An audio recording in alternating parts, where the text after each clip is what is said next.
Il a fallu 10 ans pour mettre en place un projet aussi fou que Avengers Infinity War et Avengers Endgame. Et il faudra plus ou moins encore 10 ans pour un nouveau film du même calibre. C'était en gros ce que Kevin Feige avait à répondre quand on lui a parlé du prochain grand crossover après la phase 4, soit le nouveau film de type Avengers après Endgame, film qu'il décrit d'ailleurs comme étant assez différent avec des héros qu'on connaît bien et d'autres qu'on va découvrir prochainement. Du moins, ça c'est l'idée de base que Marvel a en tête pour ce nouveau grand crossover après la phase 4, et ce peu importe le nom qu'il portera.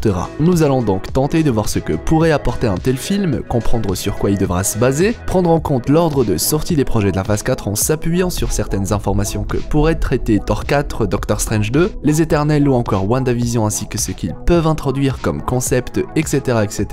Le tout entre analyse, leak et théorie. Car oui, on parlera également de certains petits leaks particulièrement intéressants, du coup gardez à l'esprit que certaines informations sont clairement à prendre avec des pincettes, soit comme d'habitude quand on parle de fuite, mais pas de panique, hein, c'est vraiment très minime. En bref, une nouvelle vidéo assez détendue, sans prise de tête, pour le grand plaisir des explorateurs d'univers. Installez-vous confortablement et préparez vos costumes de super-héros et boussole spéciale multivers. Je suis HeroesF et aujourd'hui, on plonge dans un multivers de possibilités made in MCU pour tout simplement traiter de la phase 4 et surtout d'Avengers 5. Bon visionnage.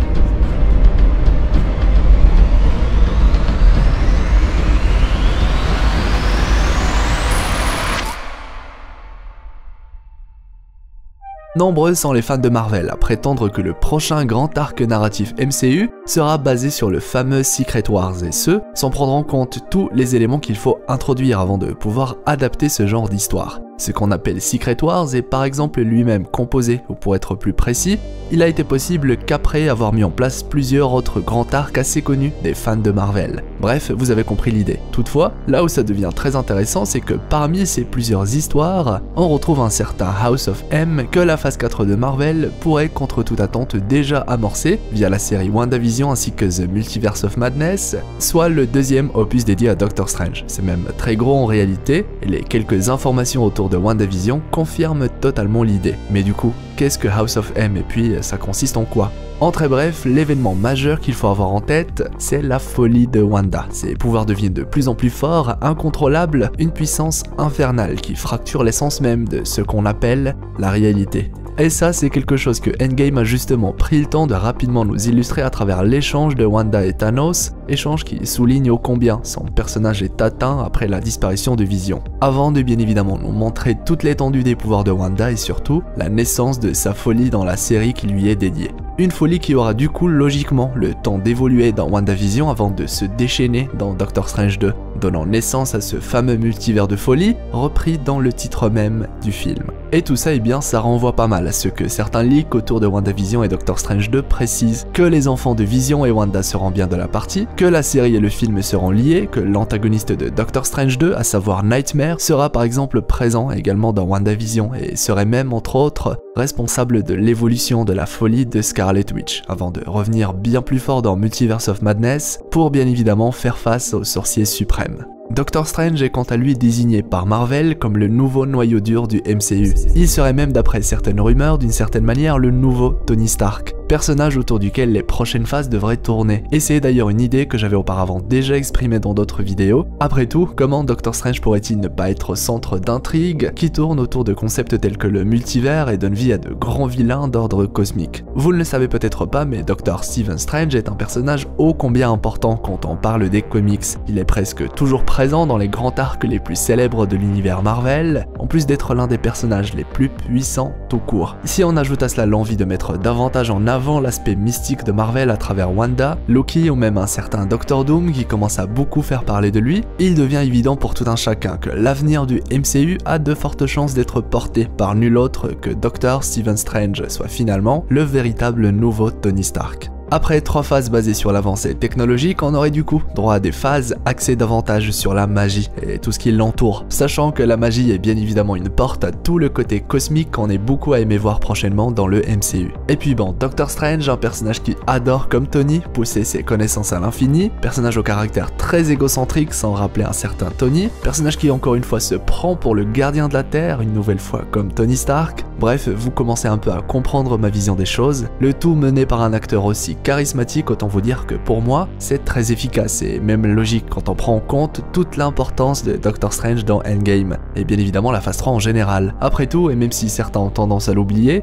le véritable combat d'Avengers Infinity War et Endgame était bel et bien entre le sorcier suprême et le titan fou, les autres personnages n'ayant en réalité servi que de pions, sacrifiables quand il le faut dans toute cette folle histoire. Bon, j'y vais peut-être un peu fort, mais c'est juste pour vous expliquer qu'il faisait partie de ceux qui, comme Tony, avaient le rôle le plus important, et c'est quelque chose à clairement prendre en compte. Voilà. D'ailleurs, même que sur le papier, l'acteur de Doctor Strange, soit Benedict Cumberbatch à 43 ans, et celui de Tony 54 ans. Du coup, on pourrait facilement imaginer 10 ans de contenu pour mettre en avant le personnage de Doctor Strange comme il le mérite, un peu à l'image du personnage de Tony, et ce sans pour autant que Doctor Strange soit très vieux. Et ça, c'est cool.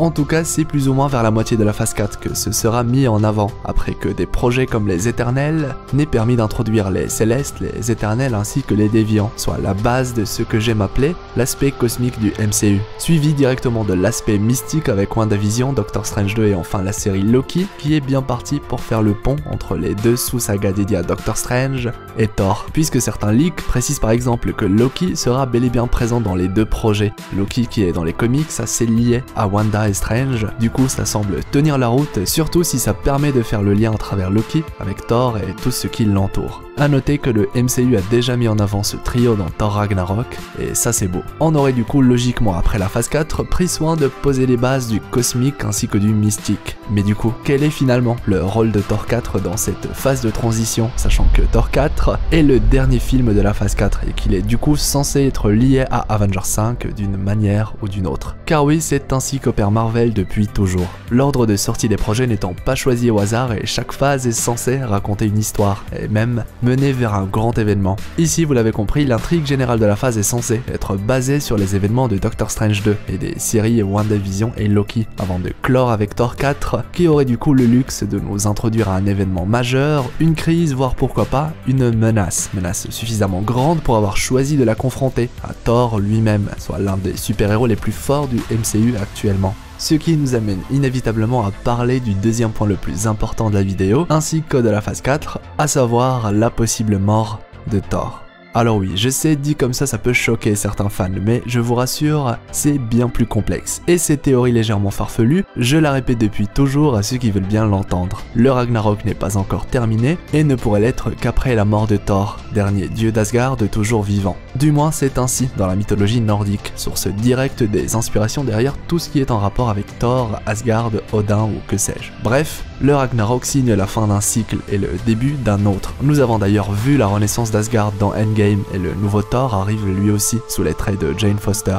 Mais du coup, est-ce que cela veut dire que notre Thor doit mourir dans son 4e opus? Eh bien oui et non. Le personnage, lui, est bien parti pour rester en vie encore très longtemps. Par contre, son nom ainsi que ses pouvoirs sont quant à eux destinés à être perdus. Et ça c'est quelque chose que les fans des comics connaissent, et vous savez quoi? Il est très probable que le MCU s'inspire de tout ce qui entoure le fameux Odinson pour nous illustrer l'avenir de Thor. D'ailleurs, cela justifie assez bien l'arrivée d'un nouveau personnage Thor, en plus de permettre au dieu de la foudre originel de continuer à exister sous une nouvelle identité, soit Odinson. Dans les comics et en très bref, il s'agit d'une période assez sombre qui mènera Thor à abandonner son nom, ou du moins l'offrir à un autre personnage, se jugeant lui-même non digne de continuer à le porter. Depuis, il se fait appeler fils d'Odin, Odinson, version du personnage où l'on aurait l'occasion de suivre un Thor vagabond sans réel objectif finalement, et qui renvoie beaucoup à ce que Endgame nous illustre le concernant en fin de film. En résumé, on ne parle pas ici d'une véritable mort pour ce héros emblématique, mais bien d'un changement si important qu'on peut le désigner ainsi, soit comme mort. De plus, cette version de Thor Odinson est vraiment très intéressante et personnellement c'est quelque chose que j'aimerais beaucoup voir dans la suite des événements. Et bien évidemment, vous pouvez compter sur moi pour vous reparler de ce Thor dans une nouvelle exploration, pourquoi pas dédiée. Du coup, si vous ne voulez rater aucune exploration, il est fortement recommandé d'activer la petite cloche. Voilà ce que j'avais comme idée autour de la phase 4 du fameux Avengers 5. Film qui pourrait nous introduire à une nouvelle équipe de super-héros guidée par Doctor Strange, permettre à Thor de s'exiler sous une nouvelle identité, Odinson, le tout au sein d'une intrigue cosmico-mystique propice à l'arrivée d'une nouvelle menace qui poussera certains héros à se lever et à venger la Terre, soit le scénario type de tout film Avengers. Voilà. Merci à vous tous d'avoir suivi cette nouvelle exploration qui, j'espère, vous aura plu. Comptons sur vous pour me le faire savoir à l'aide du pouce en l'air, le fameux pouce bleu avec le gant de l'infini. C'est vraiment le meilleur moyen pour récompenser mon travail tout en mettant en avant la vidéo.